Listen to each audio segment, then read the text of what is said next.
আসসালামু আলাইকুম। কেমন আছেন সবাই? আশা করছি সবাই ভালো আছেন। চলুন আজকে একটা বগুড়ার স্পেশাল রান্নার রেসিপি আপনাদের সঙ্গে শেয়ার করব। তো কী রেসিপি শেয়ার করব সেটা অবশ্যই জানাবো। তার আগে কি করতে হবে সেটা করে নিই। এখানে অনেকটা পরিমাণ আলু প্রায় হাফ কেজির মতো আলু এখানে আমি সেদ্ধ করে নিয়েছি। নিয়ে এটাকে ভালোভাবে খোসাগুলোকে ছেড়ে নিচ্ছি। এটা বগুড়ার বিখ্যাত আলু, যেটা দিয়ে বগুড়ার মানুষ আলুটাকে রান্না করে থাকে। যে রেসিপিটা আজকে আমি করব, অনেকে হয়তো বা দেখে বুঝতে পারছেন কি রান্না করব। তারপরে আমি একটু পরে বলে দেব কি রান্না করছি। এটা এই আলুটার নাম একবার আমি আপনাদেরকে বলে দিই, যদি আপনারা সংগ্রহ করে এই রেসিপিটা করতে পারেন। এই আলুটার নাম হাকরাই আলু। এটা শুধু বগুড়াতেই পাওয়া যায়, অন্য কোথাও পাওয়া যায় কিনা আমি বলতে পারবো না। তবে বগুড়ায় এটা অ্যাভেলেবেল, একটু দামটা বেশি। তবে এই আলু দিয়ে এই রেসিপিটা করলে সবথেকে বেশি টেস্ট আসে।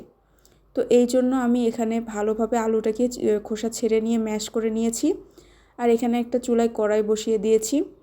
আজকে আমি করব বগুড়ার বিখ্যাত আলু ঘাটি। হ্যাঁ, অবশ্যই এটার জন্য আমার লাগবে ডিম।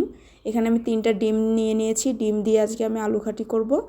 আর ডিমের মধ্যে সামান্য পরিমাণ লবণ, হলুদ আর একটু মরিচের গুঁড়া দিয়ে ভালোভাবে ফেটিয়ে নিয়েছি। তারপর এটাকে ফোল্ডিং করে ভেজে নিচ্ছি।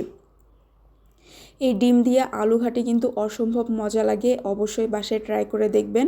অনেকে বড় মাছের মাথা, মাছ কিংবা গরুর মাংস দিয়ে এই রেসিপিটা করে থাকে। আর ডিম দিয়েও করে, ডিম দিয়েও খেতে কিন্তু অনেক মজার হয়।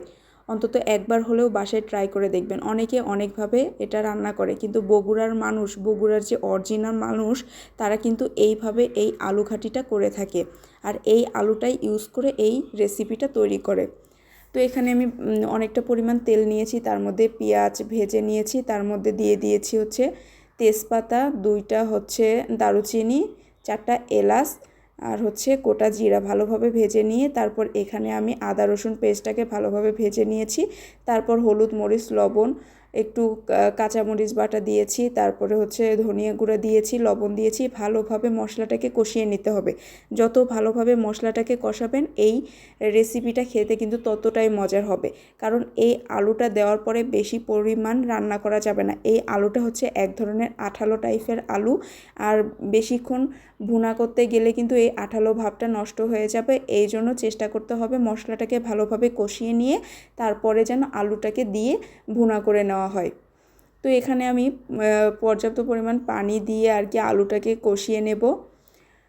তারপরে এখানে আমি এই যে একটা পাতার মতো দেখাচ্ছি ফ্রোজেন, এটা রাঁধুনি পাতা। এটা বগুড়ায় মানে শীতের সময় অ্যাভেলেবেল পাওয়া যায়, অন্য কোথাও পাওয়া যায় কিনা বলতে পারবো না। এটা যদি সংগ্রহ করে রেখে দিতে পারেন, ফ্রোজেন করে রেখে দিতে পারেন এই রেসিপিতে, অবশ্যই এটা যদি ট্রাই করেন, এটার কিন্তু টেস্ট আরও অনেক গুণ বেড়ে যাবে। কারণ এই পাতার ফ্লেভারটা যখন এই আলুর সঙ্গে মিশে যাবে তখন এত সুন্দর একটা ফ্লেভার তৈরি হবে। গন্ধেই মানে এই ফ্লেভারে আপনার মনে হবে যে পুরো খাবারটা আপনি খেয়ে নিতে পারবেন, এতটাই সুন্দর ফ্লেভার আসে। তো ওই রাঁধুনি পাতা দিয়ে আমি আরও কিছুক্ষণ মানে আলুটাকে ভুনা করে নিয়েছি। আমার ভুনা করা কিন্তু হয়ে গিয়েছে। এই দেখুন সুন্দরভাবে করে নিয়েছি, একদম অনবরত নেড়ে চেড়ে কিন্তু এটাকে ভুনা করে নিতে হবে, না হলে কিন্তু নিচে পুড়ে গেলে একদম পুরো টেস্টটাই খারাপ হয়ে যাবে। এখন আমি এখানে ডিমগুলো যে ভেজে রেখেছিলাম এটাকে ছোট ছোট পিস করে কেটে নিয়েছি। অনেকে গোটা ডিম সেদ্ধ করেও এটা ভেজে নিয়ে করতে পারে, কিন্তু এইভাবে করলে আরও বেশি মজা লাগে। এই জন্য আমি আজকে এইভাবেই করছি। কোনো একদিন আপনাদেরকে আমি গরুর মাংস কিংবা বড় মাছের মাথা দিয়ে এই আলু ঘাটির রেসিপিটা শেয়ার করব। এখানে যে আমি রাঁধুনি পাতা দিয়েছিলাম, হাতের মধ্যে অনেকটা পরিমাণ পাতা লেগেছিল, এজন্য এই পানির সঙ্গে আমি দিয়ে দিয়েছি। এখন ওই পানিটা আমি এই আলুর মধ্যে দিয়ে দিলাম। মানে এই পরিমাণ ঝোলটা আমি রান্নার পরে রাখবো, সেটা আমি দেখিয়ে দিচ্ছি। আরও একটু পানি এখানে আমি অ্যাড করে দেব। যখন এই মানে রান্নার পরে এরকম একটা কনসিস্টেন্সি থাকবে, এই সময় কিন্তু চুলাটা অফ করে দিলে ওটা কিন্তু আরোটা ঘন হয়ে আসবে। এই জন্য বুঝে শুনে পানিটা অ্যাড করতে হবে, যাতে একটা ভালো থিকনেস থাকে। তো আমার মনে হয়েছে আরও কিছুটা লবণ লাগবে, এই জন্য আমি লবণটা অ্যাড করে দিয়েছি। যাদের হচ্ছে মনে হবে যে ঝালটা আরও একটু দিতে হবে, তারা অবশ্যই যখন মশলাটা কিংবা হচ্ছে আলুটাকে ভুনা করে নেবেন এই সময় দেওয়ার চেষ্টা করবেন। আর পরে যদি লবণ অ্যাড করতে হয় যে কোনো সময় লবণটাকে অ্যাড করতে পারবেন। তো এখন আমি আরও কিছুক্ষণ রান্না করে নিচ্ছি। এখানে বলক চলে এসেছে, আরও কিছুক্ষণ রান্না করলেই কিন্তু এটা আমার রান্নাটা কমপ্লিট হয়ে যাবে। কালারটা কিন্তু অনেক সুন্দর এসেছে আর ফ্লেভারটা পুরো রান্নাঘর একদম ভরে গেছে। খুবই সুন্দর একটা ফ্লেভার।